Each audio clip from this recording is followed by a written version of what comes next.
out there, Akronites? Welcome once again to Around Akron with Blue Green, and wow, do we have an amazing show ahead of us today. I'm gonna head over to Grant Street and learn all about the chicken industry with DeFio's Chicken. I'm gonna head over to West Market and learn about Chinese food with Chin's Place. Then it's off to South Main Street in Portage Lakes to learn all about cigars and bourbon at the Cigar Lodge. Now, to kick this show off today, I'm gonna meet up with a guy who was a foot doctor for many years. And then after COVID, he decided he didn't want to be a doctor anymore, and he pursued his love of artistry. Let's go see what Jacquard the artist is all about. Growing up, I used to always watch artists like John Nagy, and I used to follow their painting on Saturday, and I participate. And then when I got to high school, I went and I took art, and I found my passion there. And I even had a couple art shows at high school. When I got to college, I was an art major, and I had a very, very strict grandmother who told me that I could not feed kids as a starving artist. And I switched later to science, pre-medical sciences. And I pretty much left art alone because she told me I could always paint and hang it on the wall if I want to and sell it if I want to later on.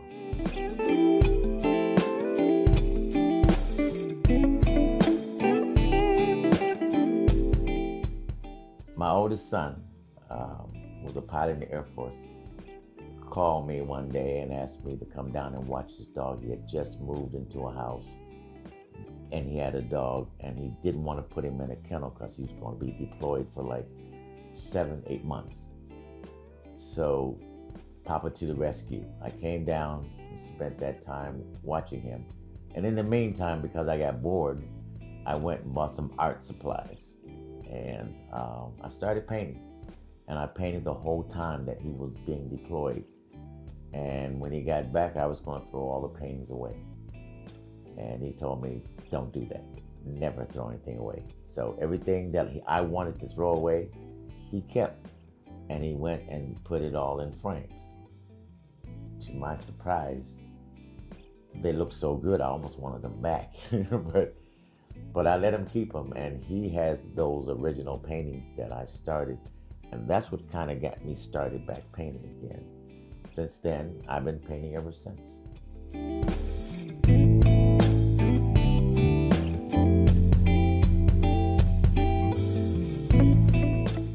When I went to college and decided to change from art to pre-med, I went into the Ohio College of Podiatric Medicine and Surgery. I graduated. I later went and did a surgical residency in Kansas, in Leavenworth, Kansas, where I did orthopedics, lower extremity surgery. I then later went into practice. I had 3 offices.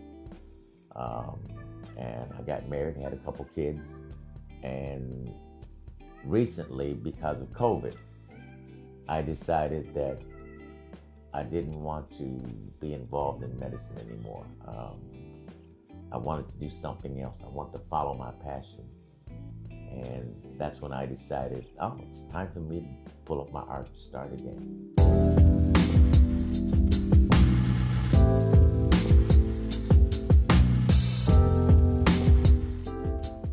Scientific brain's on one side.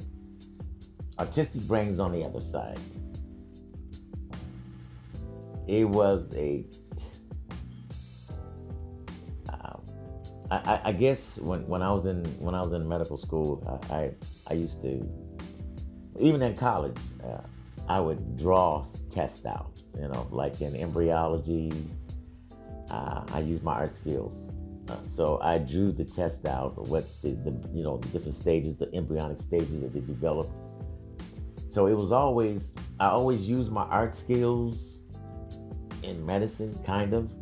That's why I kind of went into surgery, because I could see it, I can understand it, I can see it in my mind even before I do it. And that's where the two came. I saw where the two merged. And now as time go on, when I put medicine down, this pops out. So now I'm going to be using this 100%.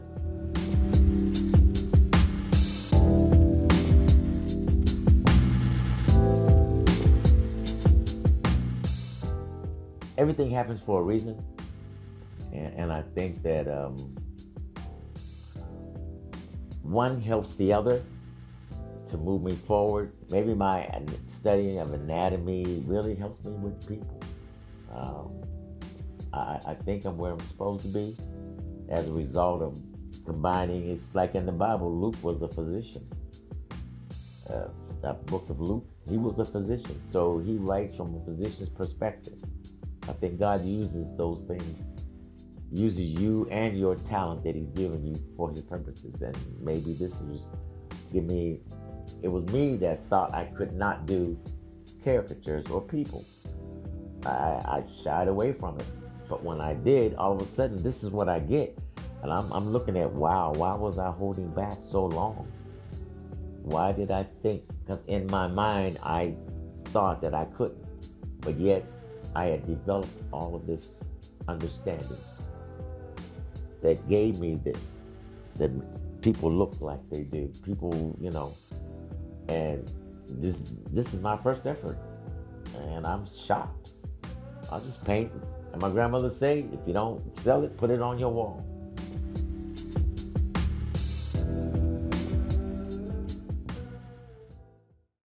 Next up, it's Chin's Place over at West Market in Highland Square.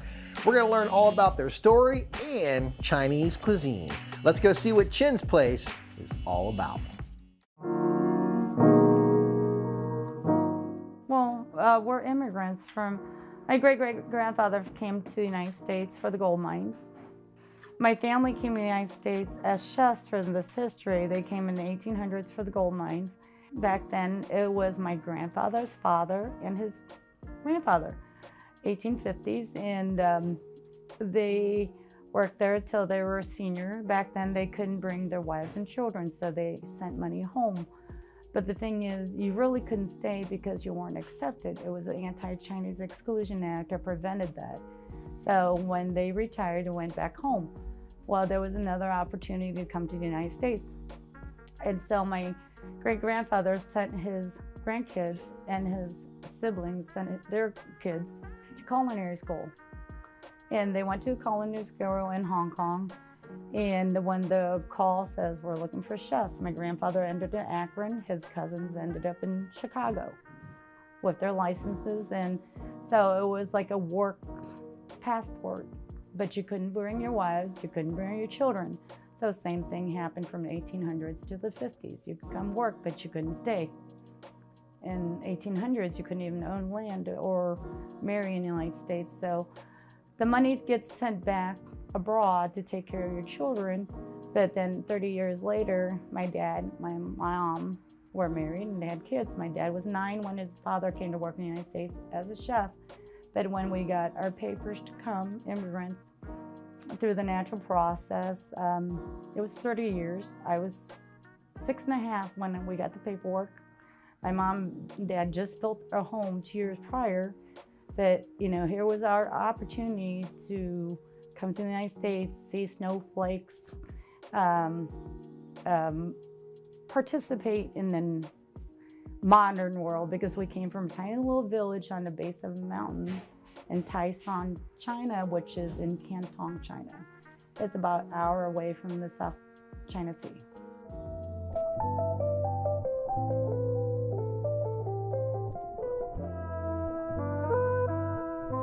A lot of restaurants around here are from like Fushan, Taiwan, and it's a different taste. You can't say Chinese food is Chinese food. Everybody has that misconception. They're like, well, I went to this place. It tastes different from this place. I'm like, well, it's a big country. You have influence in Inner Mongolia. We're in the Southeast Asia part. So Buddhism and spicy, sweet, salty, savory is in the Cantonese cuisine. So when we introduce our food, we don't talk about we're just Chinese food. We're Cantonese food. So we're from province of Canton, which is a tropical area. So our spices like curry, chilies, ginger, black beans, and garlic, and the types of vegetables and seasonings basically come from our region, and the flavors are sweet and salty. That's the tropics. We had sugarcane, where we come from. So it's our identity. You can't say, well, Inner Mongolian food or Taiwan food is similar to Cantonese. A lot of people think Chinese food's all the same. It's cookie cutter. No, it's not. I would ask them the question, well, okay, we could talk about Thanksgiving, the American identity of food. Okay, if you go to Cape Cod area, their stuffing has oysters in it.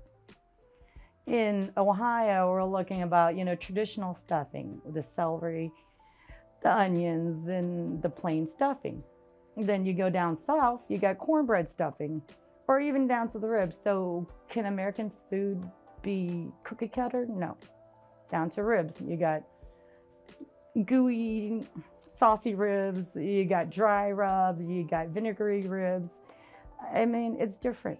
And that's why I try to explain to people that Chinese food is not exactly cookie cutter.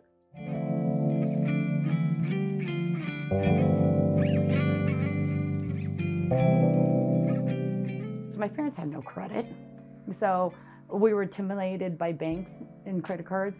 And then finally, I'm like, to do business, we had to do credit cards. Everybody's like, has credit cards. I'm like, okay. So we signed up for credit cards. And, like, wow, here it is. You're losing $2,000, $3,000 a month of hard-earned money to the credit card company. Okay, in old days, we had the swipe, and it was dial-up. When sometimes dial-up would lock things up and you get busy, you can't ring out. Okay, so you have to modernize to the internet. So you buy the little machine that has internet in it, and then you buy internet, so it's another cost. And then I think about all these young people that come in here and want to ring up $1. In the old days, okay, every swipe was a quarter. Then it's a percentage. Then at night, you send the money to the bank to get deposit in your business account. It's a deposit fee. Then you got your monthly statement fee. So all these things with inflation kind of hurts a small business.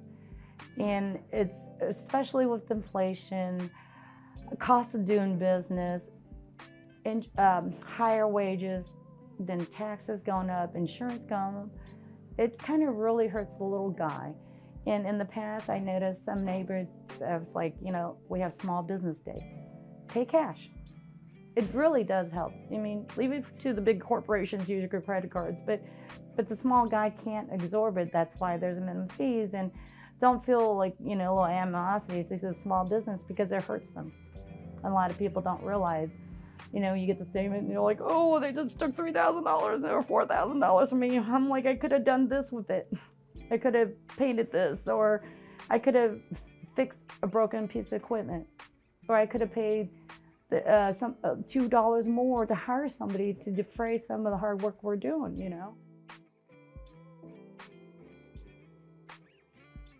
Next up, it's down to South Main Street to learn all about bourbon and cigar culture at the Cigar Lodge. Let's go see what they're all about. First and foremost, this area is very prominent in the community of Summit and Stark County because of some things that are really near this location. The building originally was a car dealership, and I bought it about 20 years ago from a paint store. And back then Verizon Wireless was in here, and when they moved, the building became vacant, and as an owner of the building, I wanted to put a new business in here. Often you contemplate on what that business may be and what that business may not be.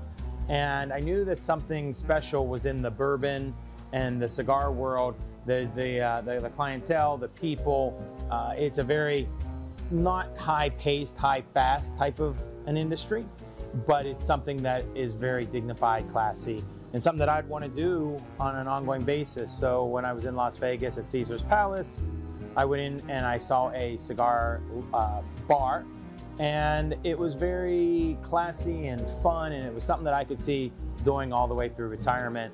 And so when we came back to Akron, just like anything else, people always have their naysayings. You can't do something like that in Akron. That's for Chicago, New York, Las Vegas. Well, when I thought about where we were located here, right behind us, literally an eighth of a mile, is Firestone Country Club, one of America's top 10 golf courses. Down the street is Portage Lakes, one of the area's wonderful waterways that people use. So we're such a great location between Canton, Ohio and Akron, Ohio. We're right in the middle, easy access. We decided to go ahead and start down the road of a cigar lodge, as we call it. Now, in the beginning, we weren't sure if we were just going to do retail or if we were going to go into a private. And so what we've done is we've kind of quasied it. We've kind of both. So we have a private membership program with 350 private members. And then we are open to the general public. Again, people from Firestone, people from all over the country come into Firestone. They need cigars. This is kind of like the extension of the cigar shop for Firestone.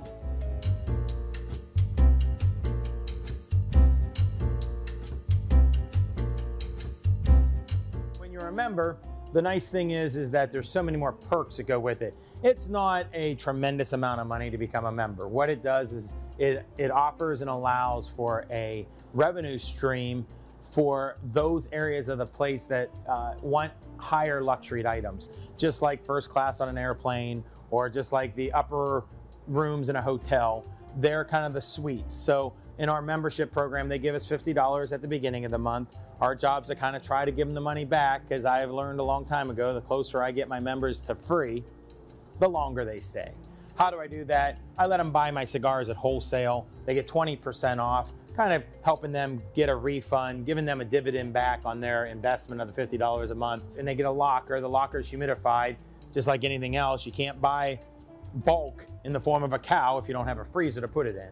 So you can't buy bulk in the cigar world unless you have a humidor to put it in. So the gentlemen have the opportunity to do that.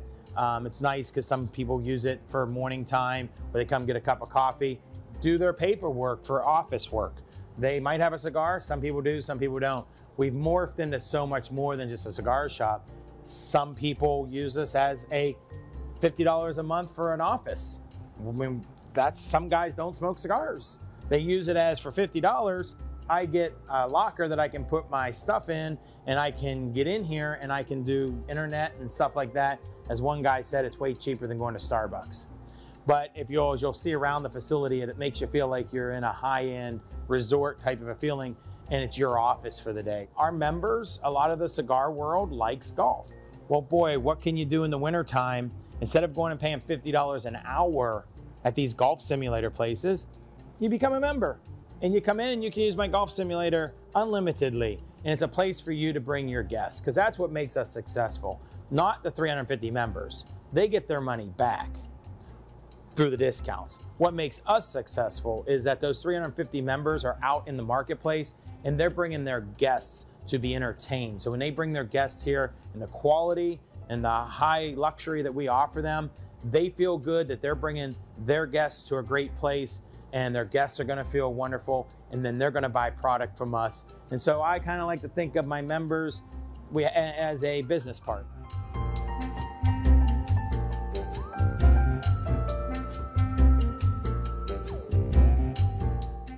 We are humbled by our members. I mean, we really do feel that we have 350 business partners. We feel that those people are the lifeline of what keeps us successful. We don't have the unbelievable amount of traffic where it's in, out, in, out. We're not that kind of a cigar store. We're a luxurious cigar store. We're above and beyond your typical cigar shop. And when that comes into effect, what we like to do is make sure that we are able to maintain that quality and that kind of stuff. And just like anything else, the cigar lockers, there's sometimes people move away. Sometimes it's not, people quit smoking. So we always have a little bit of room. Right now, out of 350 lockers, I believe we have 9 available.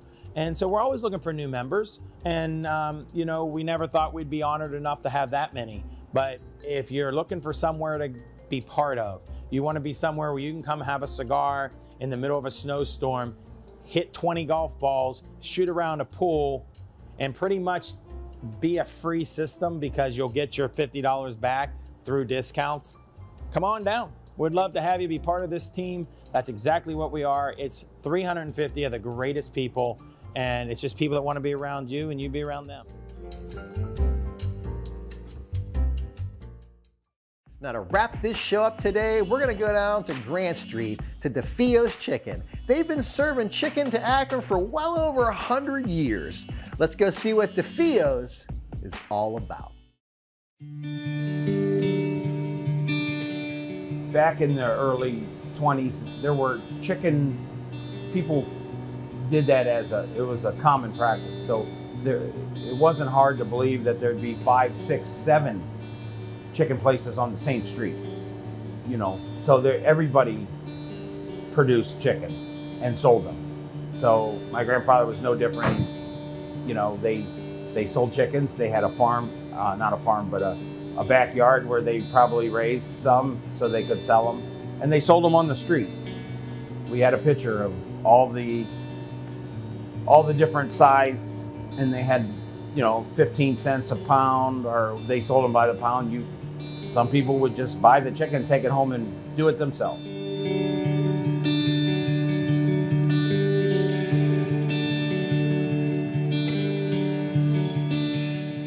My dad actually grew up in the house that was in the parking lot.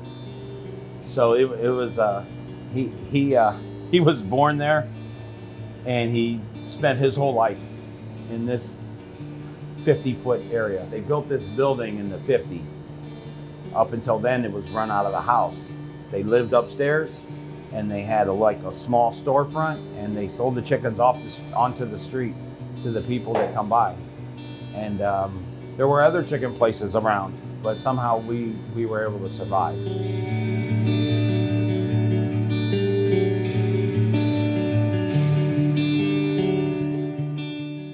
Well, you know, my dad's intention back in the 70s, it was a little slow back and forth, and you know, he was just, you know, a little nervous about if you live in Fairlawn or Copley or wherever, Cuyahoga Falls, Kent, you know, why are they going to come here? You know what I mean? Why are they going to drive all the way across town? Well, so then when the fish market and the meat market were here, they had a reason, because they could get their poultry, they could get their meat, and they could get their fish right here in this central location. So that was his plan. Give them another reason to come instead of just chicken. A lot of people were coming for chicken, but maybe they weren't coming back enough. So my dad built some of these buildings around here and bought some properties to make parking lots, because he had that vision that it needed to be that way.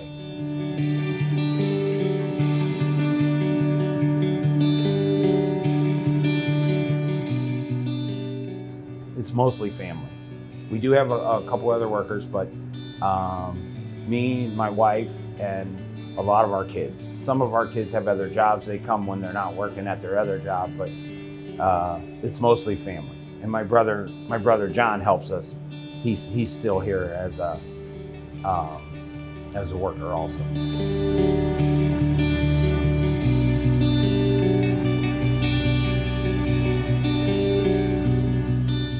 I don't consider myself old, but I've been here 50 years, you know, and it seems like I've been working here for 50 years. And my son, people remember him when he was 4 or 5 years old. He was carrying boxes, and they always say, you know, they can't believe he's 22, right? Because, you know, it was just a few years ago he was carrying their bags to their car.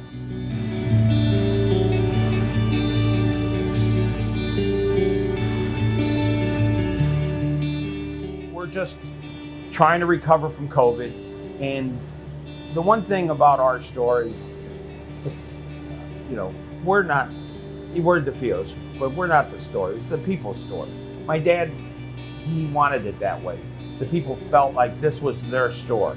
So the neighborhood people and the people come across the town. And so we're just trying to, after COVID, everybody's so tired of all the rules and, you know, the regulations. They want to just come in and get their stuff and enjoy themselves. So that's what we're trying to produce. And it's been a lot of fun.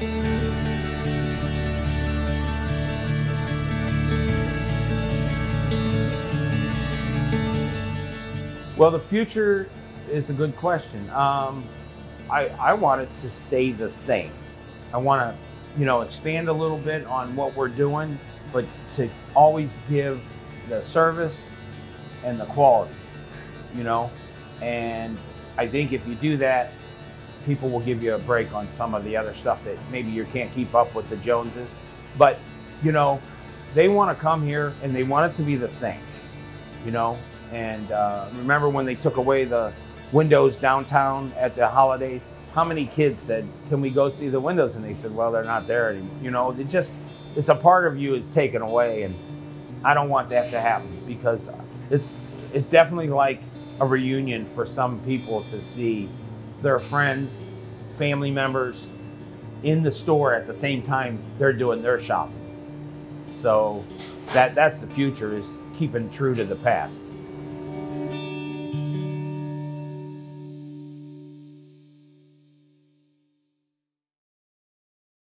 Thank you once again for watching this episode of Around Akron with Blue Green. Now, if you have any questions or any comments, you can reach out to me on social media. Thank you, and have an amazing day. La, la, la, la, la, la. Not that I know how to sing or anything. All right. Cereal's poker face.